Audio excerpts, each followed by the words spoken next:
But जो चीज़ परेशानी वाली बात है, जो चीज़ बात करने वाली है कि ये चिकनगुनिया और डेंगू के जो सीक्वली हैं वो क्या है। क्या चीज़ चिकनगुनिया फीवर के बाद पेशेंट को या एक इंसान को परेशान करती है। अब इस साल तो स्पेशली इस साल इतना ज़्यादा जॉइंट पेन के अटैक्स हुए हैं पेशेंट्स को, मैं बता नहीं सकता कि ओपीडी में every third patient is coming to me कि फ़ीवर हुआ था, अब जॉइंट पेन शुरू हो गए।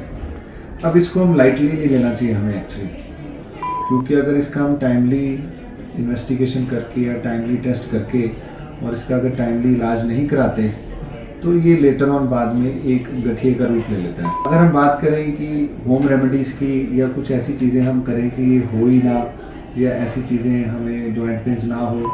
हेलो फ्रेंड्स, मैं डॉक्टर गगनदीप सचदेवा, सुहाना हॉस्पिटल मोहाली।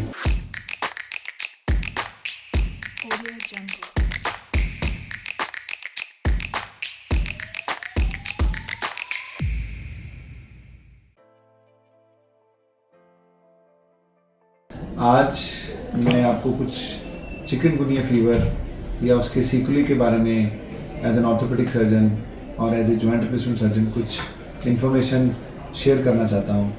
आपने सुना होगा आजकल कि ये बहुत ही फैंसी बीमारियाँ आ चुकी हैं, चिकनगुनिया फीवर, डेंगू फीवर तो पहले ही बहुत काफ़ी सालों से हमारे इंडिया में या हर साल इन अगस्त सितंबर के टाइम अक्टूबर तक ये काफ़ी ज़्यादा पेशेंट्स को कर चुका होता है अपनी फीवर। पर चिकनगुनिया पिछले 2-1 साल में बहुत ज़्यादा अब ये प्रेवलेंट हो गया है इस north upper part of the India में, लाइक चंडीगढ़, मोहाली, पंजाब, हरियाणा और दिल्ली तक चिकनगुनिया फीवर बहुत इस साल तो आई थिंक हर घर में चिकनगुनिया तो गया ही गया है। चिकनगुनिया फीवर ने तो एक घर में एक आधे पेशेंट को तो पकड़ा ही पकड़ा है।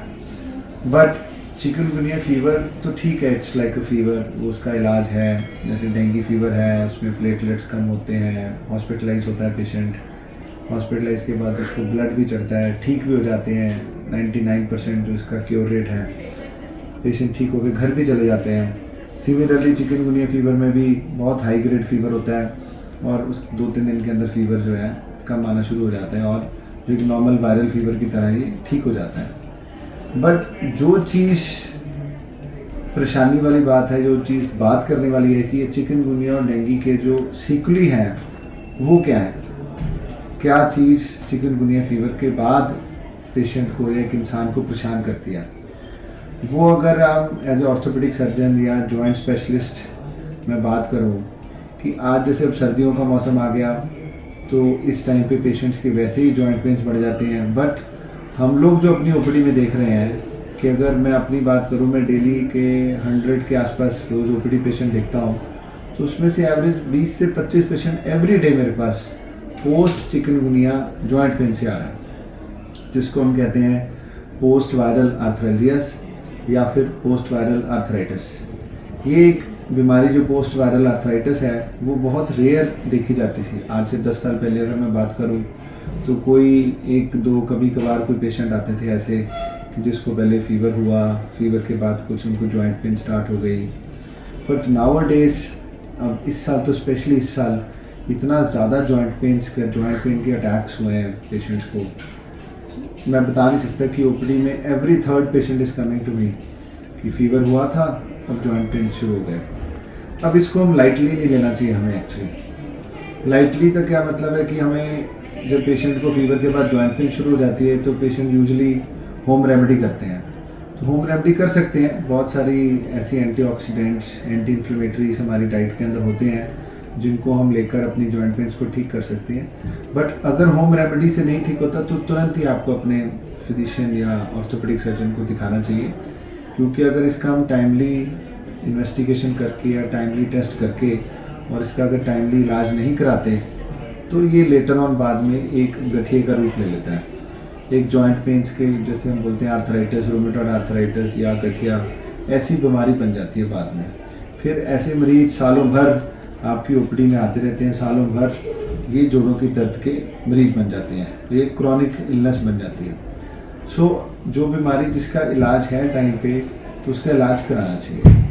अगर हम बात करें कि होम रेमेडीज़ की या कुछ ऐसी चीज़ें हम करें कि ये हो ही ना, या ऐसी चीज़ें हमें जॉइंट पेन्स ना हो, तो हमें डाइट का बहुत ज़्यादा ध्यान रखना चाहिए। मेन चीज़ ही इसमें डाइट का रोल है। फीवर में वैसे ही हमारी इम्यूनिटी डाउन हो जाती है, सो इम्यूनिटी डाउन होने के कारण हमारी बॉडी के अंदर इतनी फाइट करने की शक्ति नहीं होती वायरस के अगेंस्ट। सो उसके लिए हमें एक अच्छी हेल्दी डाइट लेनी चाहिए। हमें जंक फूड और जो बाहर वाला खाना नहीं लेना चाहिए, हमें पौष्टिक व्यवहार लेना चाहिए। उसके अंदर हमें fruits, vegetables, green leafy vegetables इनका ज़्यादा इस्तेमाल करना चाहिए, क्योंकि ये जॉइंट्स के लिए बहुत अच्छी होती हैं। हल्दी जैसे प्रोडक्ट्स हमें यूज़ करने चाहिए which are very good for joints.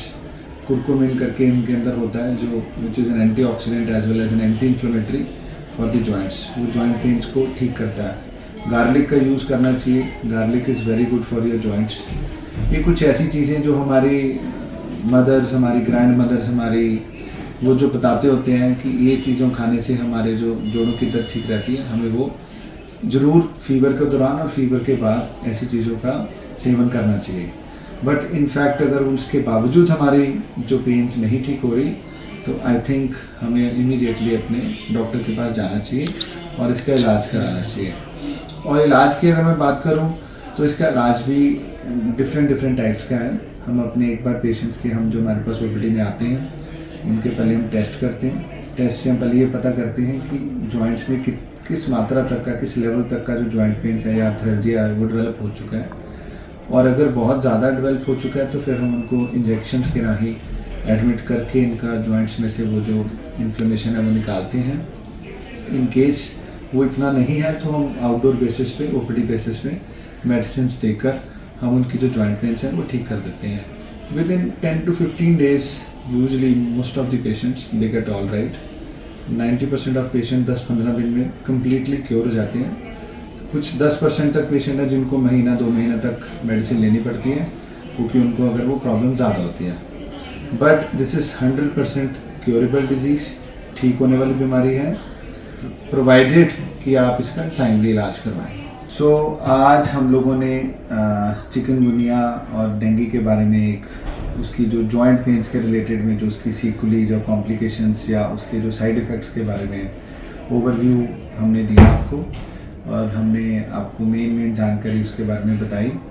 तो कल दोबारा हम फिर से इसकी डिटेल के बारे में बात करेंगे, इसके ट्रीटमेंट पार्ट के बारे में बात करेंगे, इसके डूज एंड डोंट्स के बारे में बात करेंगे, क्या क्या चीज़ें इसमें करनी चाहिए, इलाज किस प्रकार का होता है और कितना लंबा इलाज इसका होता है, इसके बारे में हम कल फिर से दोबारा डिटेल में बात करेंगे। आप इस चैनल को सब्सक्राइब कीजिए और हमारी जो डेली हेल्थ टिप्स हैं या हमारी जो एडवाइस हैं उसके बारे में आपको डे टू डे पता लगता रहेगा। सो अगर किसी को भी ऐसी कोई परेशानी हो तो नीचे लिखे नंबरों पे संपर्क करके अपॉइंटमेंट ले सकते हैं। सोहाना हॉस्पिटल मोहाली, सेक्टर 77, चंडीगढ़।